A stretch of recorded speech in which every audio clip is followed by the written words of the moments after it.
As I type this, I'm wearing chipped pink nail polish, a beaded friendship bracelet, and orange jelly shoes. I spent last night talking to my besties about how excited we are for Taylor Swift's 1989 re-release, reminiscing on when it first came out when we were 17, and planning our sparkly outfits for when we see her next year. I've recently moved home to a room with curtains covered in glittery flowers, One Direction posters on the wall, and a chicken soup for the teenage soul beside the bed. I go online and I'm served a platter of The Summer I Turned Pretty, or edits of it, the Jonas Brothers being back on tour, or edits of it, and the Barbie movie, or edits of it. I'm listening to Lord's Pure Heroine, Lana Del Rey's Born to Die, Taylor Swift's Speak Now, and anything Olivia Rodrigo chose in my direction. I'm a 25-year-old teenage girl. This was a quote from an amazing Substack essay I read from a page called Shit You Should Care About, and I think that the author perfectly embodies this growing phenomenon that is the 20-something teens. In today's video, we're going to be unpacking the cultural, societal, and economic implications of this trend, Peter Pan syndrome, the death of tweenhood, this bizarre period in our lives that is the early 20s, and way more. Because with global warming rising at an all-time high, the loss of critical teenage years due to COVID, the inflation crisis and growing uncertainty about the future, can we really blame Gen Z for clinging on to the comforts of teenhood? Let's get into it. I have never related to anything more than realizing that I am a 20-something teenage girl. Something really interesting that I've noticed is that this regression into teenhood is greatly facilitated by the fact that the media that we consumed as teens is back in vogue. Think of all the reboots and reunions that have been made in the last few years. iCarly, Gossip Girl, Sex and the City, Friends, Gilmore Girls. It's even been recently announced that there was going to be a Wizards of Waverly Place reboot. There's been this huge recent recycling of the media that we were watching in our teens that we can now consume as adults. And same with Taylor Swift, for instance. For so many of us, we grew up with her albums as the soundtrack of our teen years, and now all these years later, she's remaking them. And they're still on top of the charts and on the radio, and she's like on the most successful tour ever. Nothing's changed, except for the fact that we're now adults and have the money to spend on vinyls and tour tickets. Because we all know how big of a purchasing power the teenage girl demographic is. So I'm sure you can imagine the power of the 20-something teens, who not only no longer have to ask to use their parents' card to buy stuff, but also are no longer worried about looking too basic, cringy, or girly, and now can actually buy the stuff that they wanted to buy as teens. The relationship between identity formation and consumer choices among 20-somethings is another crucial dynamic in this phenomenon. To some extent, we are what we consume. What kind of music you listen to, what shows and movies you love, favorite clothing stores, the kind of books you read, the influencers you love. Our media consumption has a huge influence on our identity and self-expression. And this is a key element in the context of the prolonged adolescence phenomenon, particularly in the signaling of one's alignment with the 20-something teenager community. Whether you're a Swiftie or a K-pop fan, or you love the forthcoming books, by adopting specific products and media as a part of your identity, we actively participate in a sort of shared cultural identity. This consumption-driven identity formation fosters a real sense of belonging, creating a collective experience where products and media are more than just items. They transform into tangible expressions of shared memories, and a collective commitment to preserving elements of teenagehood into adulthood, which is honestly really interesting in my opinion and kind of beautiful. A conversation that goes hand in hand with this one is the whole talk about girl hobbies. I've seen many people on TikTok recently talking about embracing girl hobbies, or pastimes associated with girlhood but into their adult years, which is kind of the same thing. And also, there is this prevalent reasoning I've observed with people in my age group, where with the crazy inflation crisis occurring, buying a house seems so distant and impossible for most of us. So instead, we spend that money on stuff and experiences that make us happy. And not even talking about student debt, healthcare and accessibility, and climate change, it's like we've collectively decided that we don't want mortgages, we want memories. But aren't the teenage years some of the most messy, sad, and confusing years though? Why would those of us who survived them desire to go back? Some argue it's due to a desire to complete unfinished business. Something I've noticed a lot is that a lot of the people who identify with the 20-something teen label haven't actually lived the typical teen experience in their teen years. Whether that is due to the pandemic robbing us of important milestones such as prom, graduation, and socialization, or that you lived in circumstances where you had to grow up fast and couldn't cherish the nonchalance of teenhood,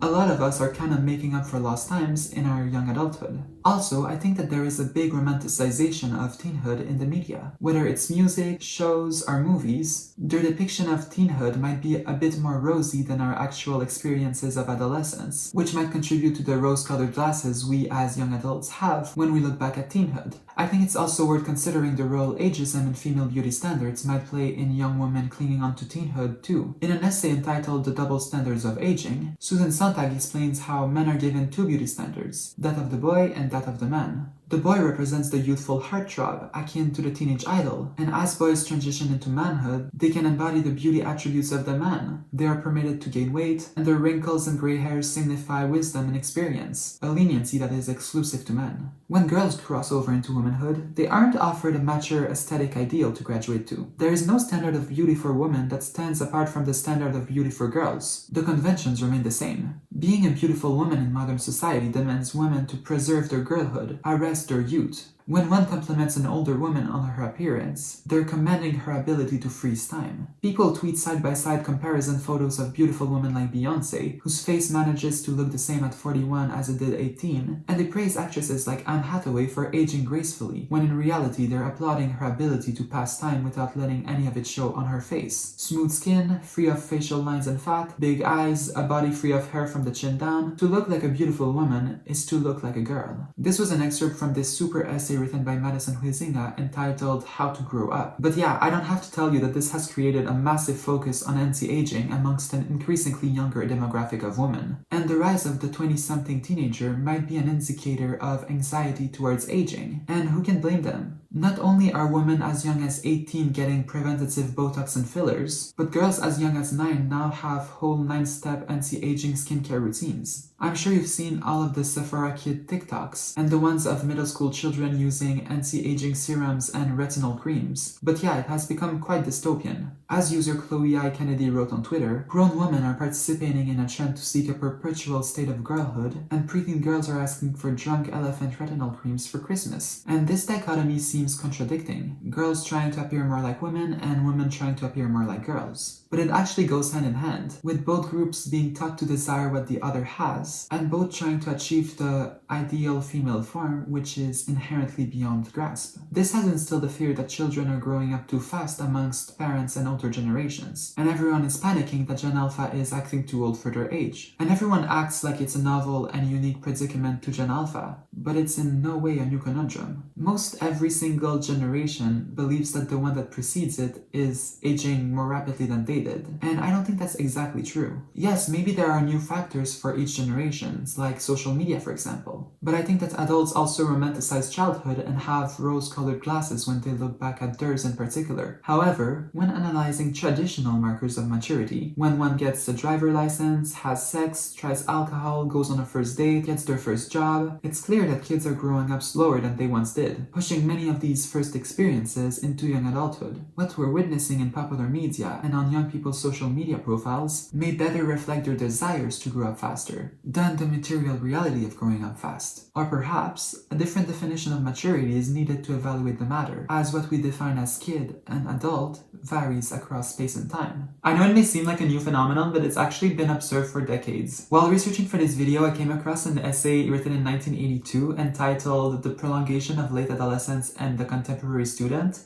and it talked exactly about that. And according to Peter Buckley, the author of this essay, this prolongation of adolescence is usually attributed to the non-fulfillment of the central tasks of adolescence, most importantly the achievement of a stable self-identity. Apparently, this phenomenon occurs when the young adult stays in a state of identity diffusion, or, as the author names it, the who am I crisis. The author also brings up Piaget's study on child and adolescent development, and highlights that this phenomenon might occur when the transition from egocentrism to decentering that is usually crucial to late adolescence doesn't actually take place. Buckley says, and I quote, "This egocentrism is seen in adolescent narcissism, with its preoccupation with the self to the exclusion of others. And while this adolescent narcissism is a normal part of early to middle adolescence, its perpetuation into young adulthood carries with it an impairment in all interpersonal functioning." And I love how the author ends his essay, talking about how other researchers often emphasize pathology and the most serious cases, but that usually the picture is not that serious, and that the majority of the students that he encountered only presented milder symptoms of the phenomenon. He even goes on to add that the retention of some aspects of adolescence into the adult can have many benefits, since enthusiasm, curiosity, invention, and a willingness to be innovative are healthy. And I love that he added that last part, because I feel like there is an increasing trend, with the rise of therapy speak, of kind of over-pathologizing humanness. And in most cases, this 20-something teenager thing is relatively harmless. And I've seen some people criticizing the trend, saying that it glamorizes Peter Pan syndrome, which I just don't think that it actually is Peter Pan syndrome, nor a psychological disorder, in most cases at least. Most of the self-proclaimed 20-something teenagers can keep a job, can maintain healthy relationships, and can manage their adult responsibilities. And obviously this is a 40-year-old essay, so we should remain critical while reading it. But I thought that it was really interesting that even back then people were talking about the 20-something teenagers. One thing that is a contributing factor to the prolongation of teenhood for a lot of us 20-something teens is the decision to stay in university longer. Now this is something that I've noticed a lot, and I for sure relate to this. And that's staying in college for as long as possible to kind of delay the imminent entry into the adult workforce. Again! Again!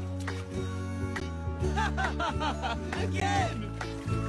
Which is kind of understandable because higher education does shield us from a lot of the pressures and responsibilities of the adult professional world and provides a comfortable buffer zone and our last refuge from adulthood. And consequently, I read somewhere that over half of American Gen Z are currently enrolled in college, apparently setting us to become the most educated generation in history. So that's really interesting too, because the early 20s is such a strange time to navigate. It's the transitional time where you're no longer a student or you're finishing up your studies and joining the adult workforce. And that's a scary, weird adjustment when you've been a student literally your whole life. Also, you have to learn how to do adult things like taxes, retirement funds, 401ks, whatever that even is, credit, mortgage stuff, even though most of us have literally never been taught that in school and are left to kind of figure it out by ourselves. And also people are starting to get married and have kids, like scary stuff. So we can finally move into the new house in about a month, and then we're gonna get married in May. Nice. So that's why I'm doing marriages. You know how expensive everything is. Like, it's so much money. The dress, the mortgage. I honestly can't keep up with it. Do you think they're making a live action Avatar Last Airbender? What the fuck's that? Never mind. But it's also important that we acknowledge the socioeconomic implications in this. Factors such as job market stability, economic background, living arrangements, and financial independence greatly influence this. And not everyone can have the luxury of delaying entry into the workforce, or staying in school longer, or living with their parents. For example, higher education can be so expensive, and a lot of people might not have the flexibility to stay in school longer, or to live the 20-something teenager lifestyle, which is why I think that there is a kind of privilege associated with it. And I don't think that the prolonged adolescence thing is specifically exclusive to people in their 20s. I've heard of people with similar sentiments well along in their 30s and onward. Vogue recently published an article on why millennials look and feel so much younger than they are, addressing the accusations that millennials have an inability to grow up. And the author attributed the feeling to many factors, including the fact that owning homes and having kids now is a hard thing to do without a stable two-income household and or inheritance, and that things like marriage and work hustle culture have lost their appeals for a lot of millennials. And millennials are endlessly teased about being Disney adults and obsessed with Harry Potter, but who's it hurting if they're holding on to some comfortable pillars of their teenhood and childhood?